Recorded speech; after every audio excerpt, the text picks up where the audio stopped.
Welcome to Dead Good Book Reviews. I'm Judith and today I'm bringing you my 5-star reads from the first half of 2020. I filmed this video last year. It was one of the first videos I ever made. Don't go back and watch it, it's embarrassingly bad.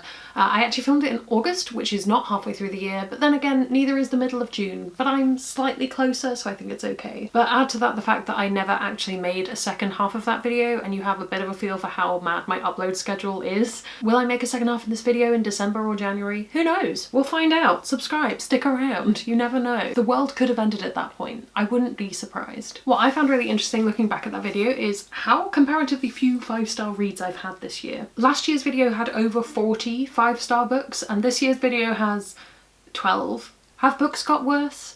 Well, part of the reason there are fewer books is I'm not including rereads on this year's list, largely because I've been on BookTube for a year now and a lot of those will have featured in previous videos. Also, I have higher standards now. I look back at some of the stuff I rated when I first started reading and blogging and actually keeping track of things and I'm like, you gave that 5 stars, oh boy.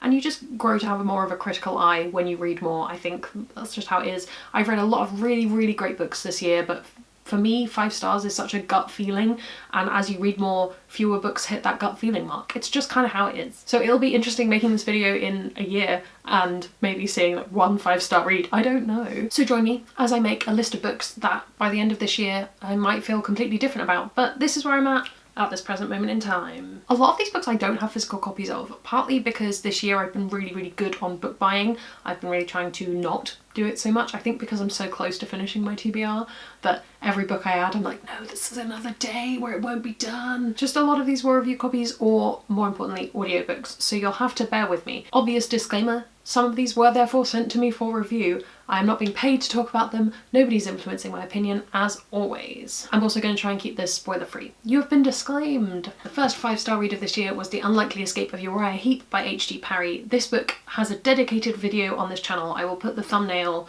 wherever I'm putting thumbnails now. It's actually from just after I got my haircut, so enjoy when I look like a human being and not a ball of fluff. This book ties around a young professor called Charlie who is able to bring characters out of books or interpretations of characters out of books with the power of his mind. It's a fairly simple premise in that regard. I think The Book Jumper has a similar feel except kind of in reverse, but trust me, this book is so much more than it seems. It goes into family ties in a really interesting way, the setting is cool, the story goes to places you wouldn't expect it to. It's so good. Go watch my video if you want to hear all of my thoughts on this. I will link it somewhere, but in essence this is just one of my favourite books about books of all time. Next I have both Assassin's Quest and The Dragon Keeper. I've kind of mushed these into two because if you've been watching you'll know I'm gradually working my way through Robin Hobb's backlog of books. I started with the Farseer trilogy and I think the reason that only the third one has 5 stars probably is because it's the one that I read this year and I don't want to talk about last year.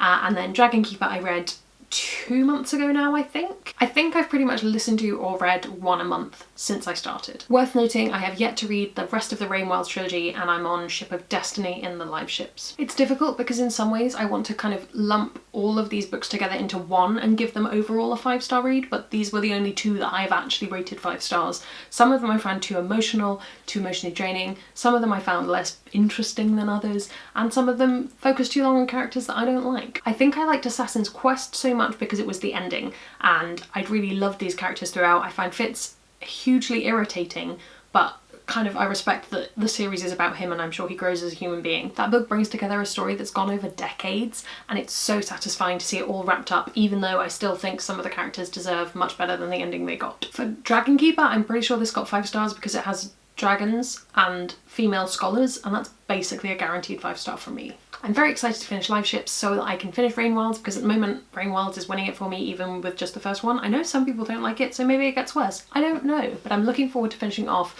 and hopefully by the end of the year I'll be able to say these are my favourites. First one of these books that I own, this is City of Lies by Sam Hawke. I have just seen that they've released the cover of Hollow City, which is the sequel, which I will put somewhere if I can find a picture of it. It looks really cool, I'm excited. This book takes place in a city under siege and one of our point of view characters, Joven, is like the poison expert and his job is to basically keep the Chancellor and his family alive. It's kind of a mystery, kind of a siege book. It's let's defend the city from within and without.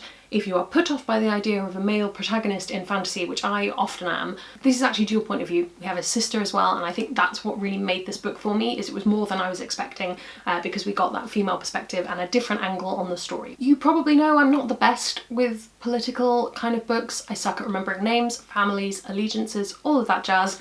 So partly the reason this is 5 stars is I managed to hang on to it. The idea, the plot, who was who, and everything. This will definitely need a reread before I read the sequel, but the same could be said for something like City of Brass, and I really like that. I really like this. Good, go read it, it's worth reading. Next I have The Well of Ascension by Brandon Sanderson. I've read a fair bit of Brandon Sanderson this year, and one of the things I did was I finished off the Mistborn trilogy. I have books 1 and 3 on my shelf because I found them in a charity shop. Book 2 I borrowed from a friend, and I haven't bought a copy, even though it was my favourite. I can't explain it either. I think this one probably edged out the other two because I'm a bit of a sucker for the romance, and that features most heavily in book 2. I also really love the magic system in these books, and I think the way that it gets explored and expanded on in book 2 is probably another reason this got 5 stars. If you haven't encountered these books, I'll try and do a brief explanation. So the main magic that we follow in these books is allomancy, which is basically metal magic. So you ingest the metal, you burn it, if you have the powers, and you get special powers from it. It's essentially like metal gives you superpowers, but we're in a fantasy setting, so we can't call it superpowers. There are other kinds of magic that begin to get explored in this book, which I really enjoyed, but allomancy features kind of most heavily in our main characters. Add in a revolution and a world falling apart and you have Mistborn. I think middle books in trilogies are so hard to get right, but when they do, they are often my favourite books. Definitely the shortest book on this list, and probably the only book where I take the whole package of the book into consideration in the rating.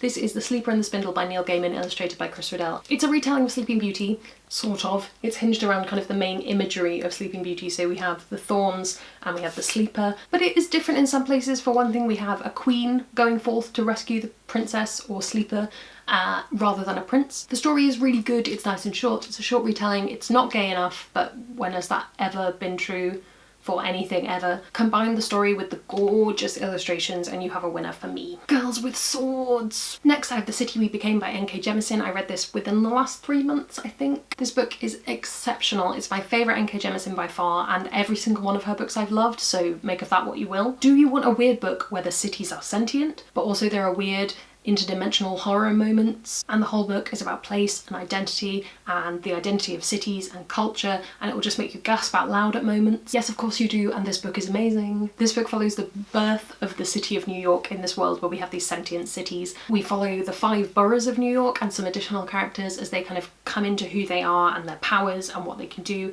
and fight this interdimensional horror element, terrifying, evil supervillainy stuff. It's good, it's really good, go read it. It's like a superhero book crossed with a modern fantasy crossed with nothing you've ever read before. Next I have The Empire of Gold by S.A. Chakraborty. I have a whole dedicated review for this that you could go and check out now. This whole series has been 5 star from me. This is the one I happened to read this year. This is the conclusion to the Daevabad trilogy, which if you haven't heard about it, broad strokes, we follow a young woman called Nari who in the first book is taken away / leaves 18th century Cairo, which is her home, and goes on an adventure beyond anything she could have ever imagined. There's politics, magic, intrigue. I've explained this in too many videos, just go and watch my review, but honestly you should just take me at my word here and go and read these because you will be better off, and what are you waiting for? Next I have This Is How You Lose the Time War. I'm sure everyone's heard about this. This is a novella. I had a rocky start with this one. I was expecting to love it, and then the first 100 pages I was a bit kind of like, eh, but the second 100 pages are enough to completely make up for that. This is a dual point of view novella. We follow 2 time agents, Red and Blue, who are in a kind of inter-time war, and they're soldiers in that war and they're communicating with each other. At the beginning it's very combative and gradually it grows into something more, and this is just absolutely beautiful and queer and lovely, and you should go and read it. It does the wonderful thing that novellas do of there's very clearly so much more going on and you're seeing just a snippet of it, but it works really well and just lets your mind fill in the gaps, and there's a reason everyone loves this book, and you will too. Next I have one of the newest additions to this list. This is The Bone Shard Daughter by Andrea Stewart. This is one of my favourite books of the year so far, I think. I'm waiting for someone to ruin it for me. That always happens with books I like. I can't stand firm in my opinions enough. But the more I think about this book, the more I love it. Yes, of course I want bone magic that is essentially logic if statements. Yes, of course I want a revolution seen from multiple perspectives. Yes, thank you, more of this. The blurb makes it sound like you're only following one perspective, and I think it's misleading. There are multiple perspectives in this book and all of them are kind of weirder and better than the others. I didn't find myself doing that thing I often do in multiple perspective books where you find yourself skimming over one perspective so you can get back to the story you're interested in. I was interested in all of these. I'm going to do a dedicated review for this. I'm scripting at the moment because I have a lot I want to say and I want to make it entertaining rather than just blithering like I'm doing now. So subscribe and stay tuned for that review coming soon. This isn't the final cover, this is the art cover. I will put the cover up on screen so you know what to pre-order, because you should go and pre-order this. This is out in September. The most recent additions to this list, these are 2 books in the Protector of the Small Quartet by Tamora Pierce. I should say, full disclosure, I am reading the 4th one now, and again this is one that I would probably lump the whole quartet into one and give it 5 stars overall, but this just happens to be the only 2 I've given 5 stars so far, having not read the 4th one. Is it coincidence that these 2 are the ones that have a dog in and the first one doesn't have a dog? I don't know. I don't know what to tell you. This quartet is set in the same world as the Song of the Lioness series and the Dane series. If you've read any of these books then you know that world already. This is following a young girl called Kel who is 10 I think at the start of the first book, which is First Test, and she is the first girl to sign up legitimately to become a knight, and we follow her journey through kind of knight school effectively. If you are looking to replace Harry Potter in your lives, Tamora Pierce. I kind of hate that I didn't get to read these as a child, but there's also something wonderful about experiencing them as an adult. It's like a reconnect with your childhood even though I didn't read these, so I don't have that nostalgia factor. They're just lovely and I'm going to keep reading these. I think Harper Voyager are continuing to bring these out or have already brought all of these out, so I'm going to have to go on a bit of a shopping spree at some point, maybe when my laptop is fixed. Read these, they're lovely, they're so good. There's a dog. That's a weird note to end on, just me screaming there's a dog. Anyway, those are my 12 5-star books from this year so far. It's quite a big shift from 40 to 12 in a year. I'm kind of amazed. I didn't think it was going to be quite that drastic, but there we go. And I'm just more picky with what I read now, and I think I've done a lot more rereading this year, so there have been other 5-star reads. I've just talked about them before, and I didn't do as much rereading last year, so swings and roundabouts. I'm gonna do my level best to make another video at the end of the year with 5-star reads from the second half of the year, and then maybe revisiting and finding my top 5 books of the year or something. I know Justine does it every year. I just really suck at picking my favourite books, but now that I'm not picking from a list of potentially 80 5-star reads and more like 24, I feel like it's a little bit more doable. Let me know how many 5-star reads you've had this year. I'd be really interested to know what kind of the average is and what those books were, and if I should read any of them. Let me know. You can also subscribe, it makes me feel loved and appreciated, and I will see you in the next one.